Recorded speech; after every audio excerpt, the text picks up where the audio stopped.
Good morning. It still is morning.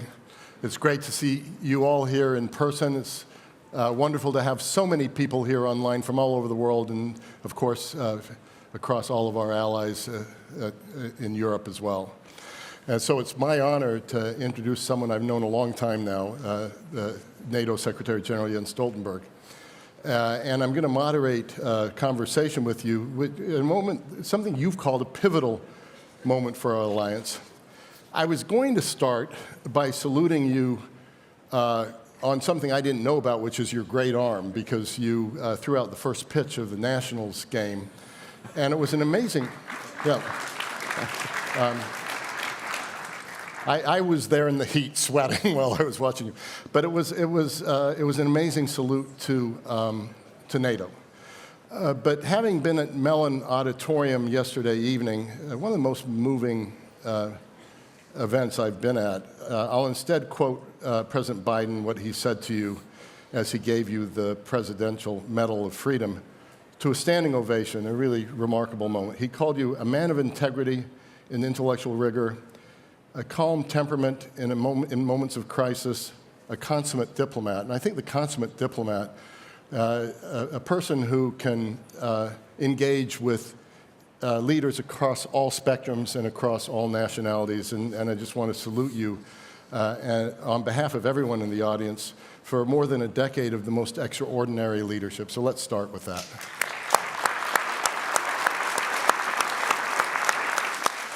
Thank you.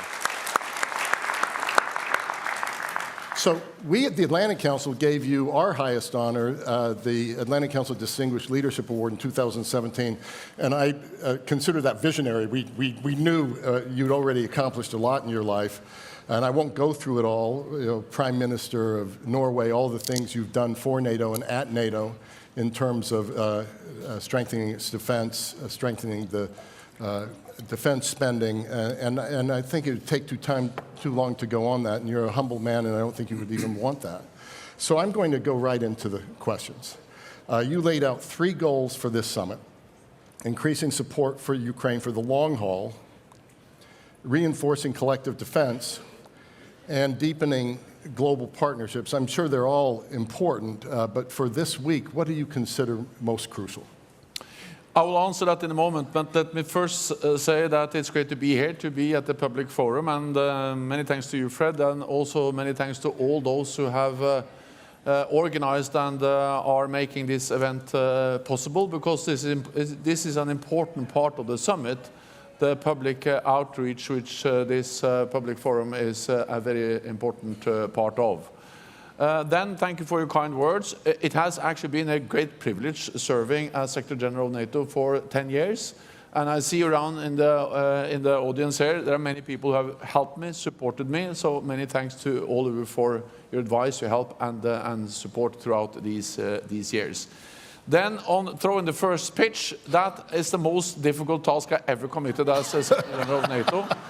Not least because I've never been at a baseball match ever before. The first time I touched the baseball, actually, when I started to exercise for this, I thought it was a tennis ball, but it's not the case. So it was a very steep learning curve, and I think my future is not in baseball. I think my future is in something else. I was going to say in the introduction that it showed that NATO always sets lofty targets. Yeah. And we have to adapt to the challenges. Yeah. Then, of course, this summit, it's of course a summit we're going to celebrate the 75th anniversary of the strongest, most successful alliance in history. But the only way to truly celebrate that achievement, the 75th anniversary, is, of course, to demonstrate that NATO is adapting, that we are changing when the world is changing, because we are the most successful alliance in history, because we have changed when the world is changing. And now we live in a more dangerous, more challenging security environment, and therefore NATO is changing again. And therefore we will make important decisions at this summit for the future, not only celebrate the past. And there are three main issues: is deterrence and defense, is our partnership with our Asia-Pacific partners, But of course, the most urgent, the most critical task at this summit will be everything we will do and decide on Ukraine. Because this is really the time where we are tested. If we want to stand up for democracy and freedom, it's now, and the place is Ukraine. I expect that the NATO leaders will agree a substantial package for Ukraine. There are fundamentally 5 elements in that package. One is that we will establish a NATO command for Ukraine to facilitate and ensure training and delivery of security assistance to Ukraine. It will be 700 personnel. Will take over much of what the US have done so far in leading the coordination of security assistance and training. It will be a command in Wiesbaden in Germany, but also with logistical nodes or hubs in the eastern part of the alliance, to ensure that we have a more institutionalized framework for our support to Ukraine. Then it will be a long-term pledge to support Ukraine, not least to send the message to President Putin that he cannot wait us out. Because the paradox is that the stronger and the more we are committed for a long term to support Ukraine, the sooner this war can end. So that's the thing we have to do. Then we will have, and we have already seen some new announcements of military immediate support with the air defense systems, with F-16s and all the things that allies have and will announce. We have the bilateral, that's the third, also the announcement of more military aid. Then we have the bilateral security agreements, 20 agreed between NATO allies and Ukraine. And then the 5th element of the package for Ukraine will be more interoperability. We will have a new joint training and evaluation center in Budgorz in Poland. We will have the comprehensive assistance package to help Ukraine implement reforms on the defense and security institutions to ensure that the armed forces are more and more interoperable with NATO. And together, the NATO command, the pledge, the bilateral security agreements, the announcement of new military support and interoperability, these 5 elements combined constitute a bridge to NATO membership for Ukraine. And later on today, we will see the language which we will agree in the NATO declaration on how to ensure that Ukraine is moving closer to NATO membership. So these are the 5 important deliverables on Ukraine that I expect allies will agree later on today. Not to press you on what's actually going to be in the document, because of course you can't reveal that, but we saw at the Vilnius summit, hearing it again in Washington, that allies closer to Russia or more eager to provide NATO membership sooner for Ukraine. And no doubt the bridge and all the elements of the bridge are pretty impressive, including the new command. But are Ukraine's NATO membership prospects sufficient? We did our own wargaming with our Estonian partners in the Estonian government.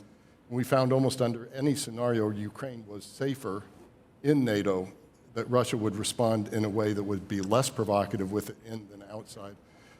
What's your thinking on that, and have we gone far enough with Ukraine? So first of all, the language you will see later on today in the NATO declaration, or the declaration from the heads of state and government, of course that language is important because language matters. It sets an agenda, it points a direction. But of course, action speaks louder than words.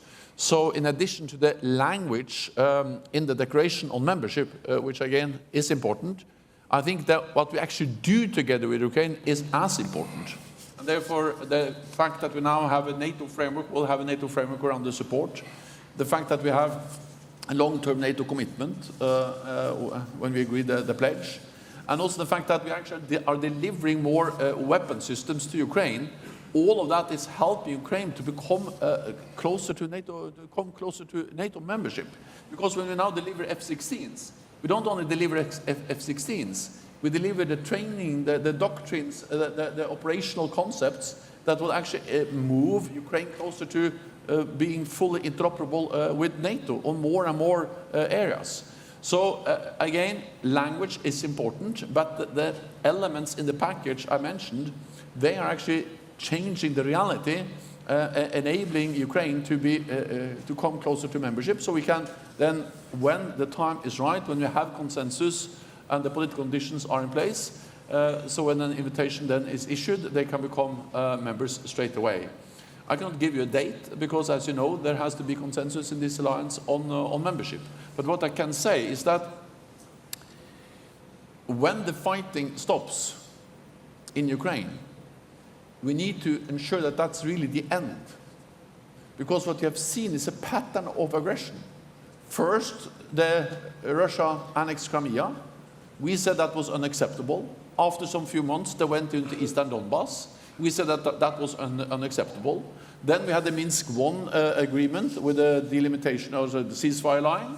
That was violated, and Russia pushed the front lines further east, further west in Donbass in 2014. We had Minsk II, and the Russians waited then for 7 years, and they had a full-scale invasion of Ukraine in 2022, because Minsk II was in 2015. So we have seen a pattern where they've taken slices of Ukraine. So if there is now a new ceasefire, a new agreement, then we need to be 100% certain that it stops there, regardless of where that line is.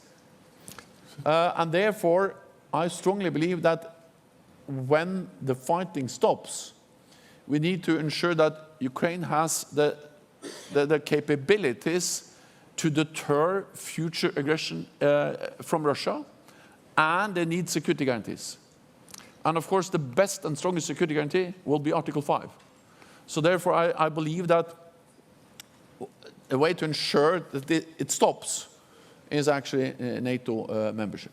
Thank you for that very clear answer. One more brief question on Ukraine, and then we'll move on to Indo-Pacific.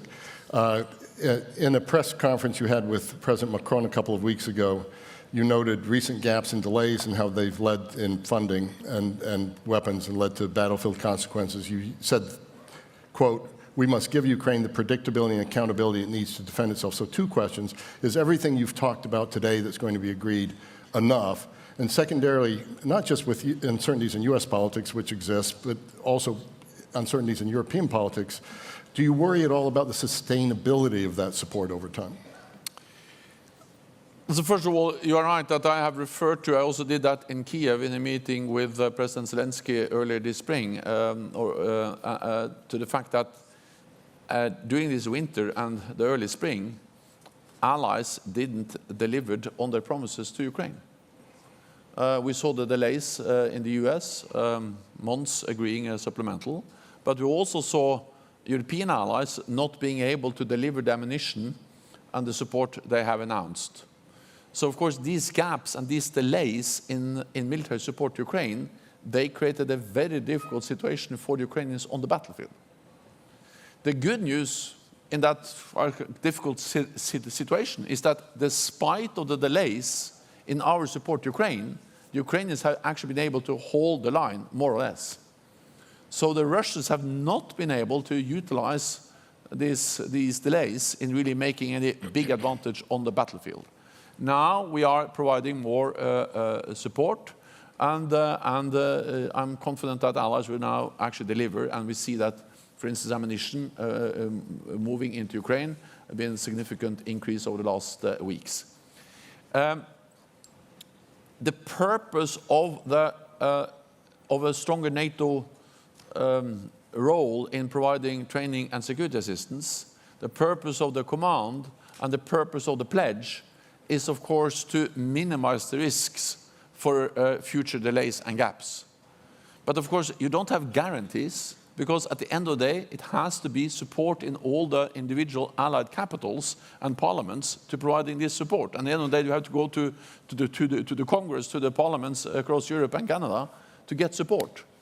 But I believe that when we turn this into something which is more a NATO obligation, a NATO framework, it is the threshold for not delivering will be higher, than when it's based on more voluntary ad hoc national announcements. So the purpose of creating a stronger NATO framework is to make the support more robust and more predictable.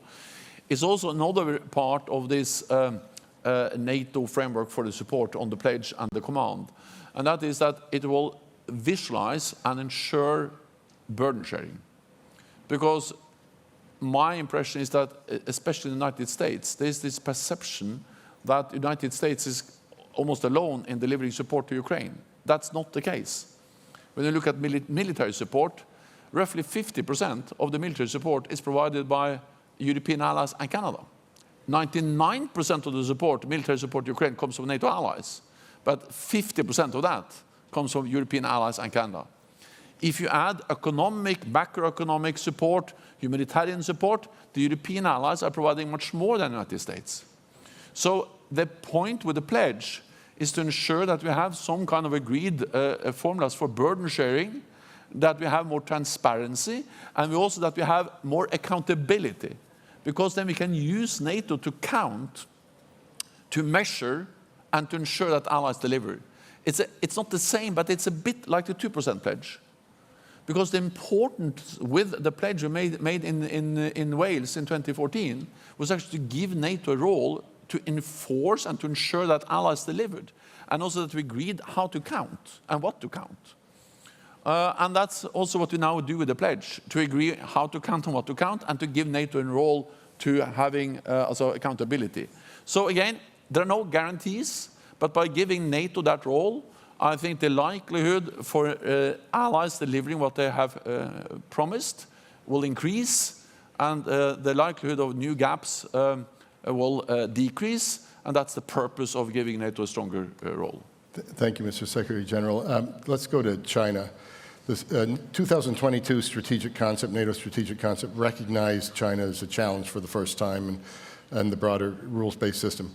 You've noted that Russia imports 90% of its microelectronics from China, which goes into military. Secretary Blinken today talked about 70% of machine tools that help the military coming from China. You've also said that if this doesn't change, as they're fueling the greatest armed conflict in Europe since World War II, allies need to impose a cost. Is it time for that? And what cost can NATO and NATO countries actually impose? So first of all, I think it's important that we recognize the reality, and that's the first step towards any action. And that is that not only are Iran and North Korea important when it comes to enabling Russia's war aggression against Ukraine, but China is the main enabler. Because, as you refer to, they are delivering the tools, the dual-use equipment, the microelectronics, everything Russia needs to build the missiles, the bombs, the aircraft, and all the other systems they use against Ukraine. Well, I have said that. It remains to be seen how far allies are willing to go. But I strongly believe that if China continues, they cannot have it both ways. They cannot believe that they can have a kind of normal relationship with NATO allies in North America and Europe, and then continue to fuel the war in Europe that constitutes the biggest security challenge for our security since the Second World War. So this is a challenge for the alliance. Let's see how far we're willing to go as allies. So we're getting close to the end of time, so just two other brief questions. First, Indo-Pacific 4, Australia, Japan, South Korea, New Zealand are here.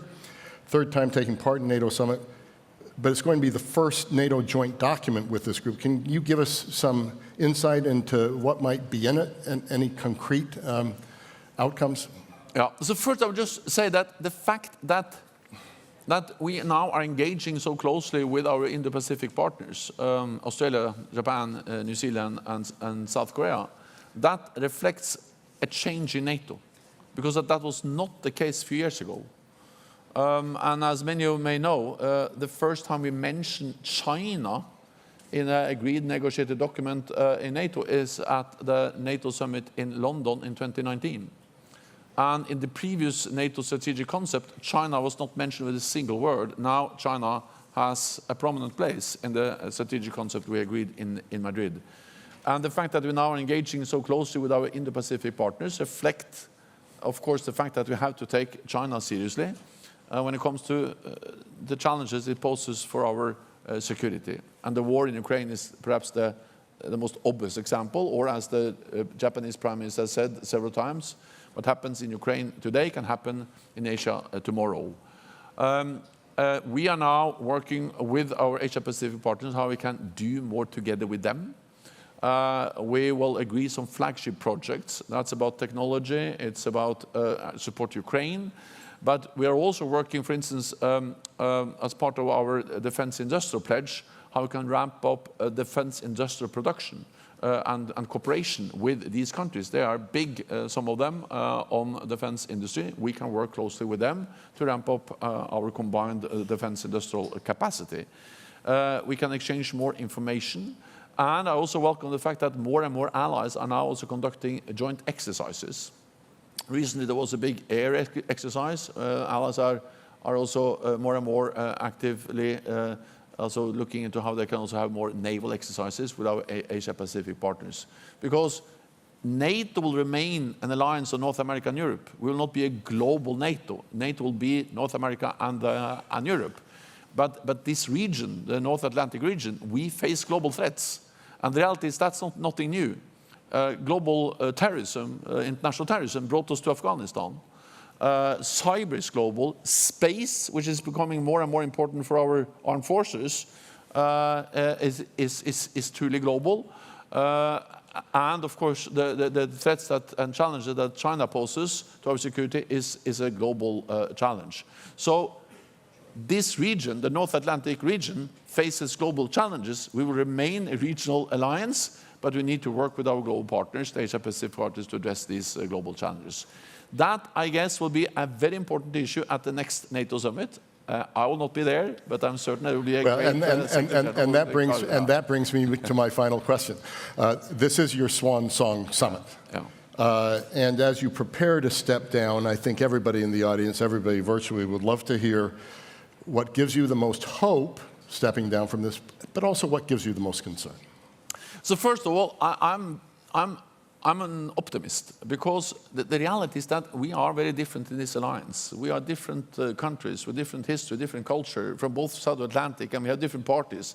And we are always very concerned that when a new party comes into government, they will make bad things for the alliance. And if you read the history of NATO, we have been concerned about that from the beginning.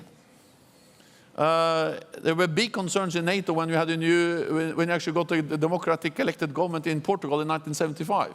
They were concerned we're not going to be committed to NATO.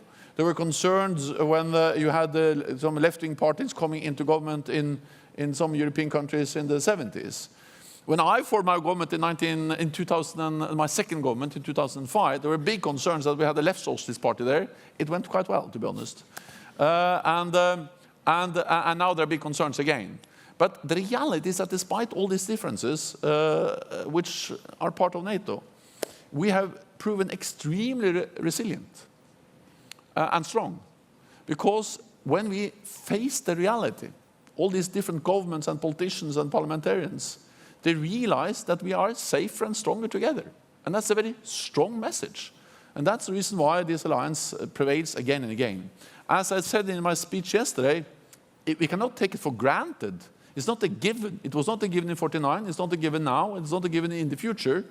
But the reality is that we have so strong common interest in standing together. So therefore, I'm optimist for the future of this alliance.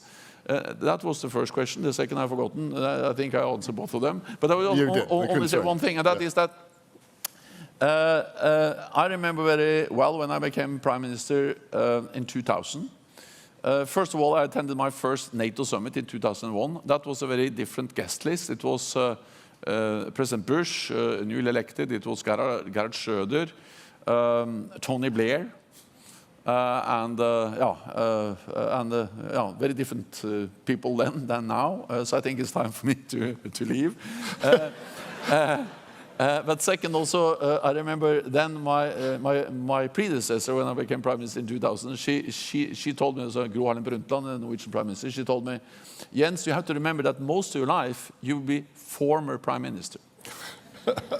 And now I have to acknowledge that most of my life I'll be former Secretary General of NATO. But that's not so bad. And I will hang around and see you, and I look forward to then perhaps be a part of this audience next time. Thank you so much.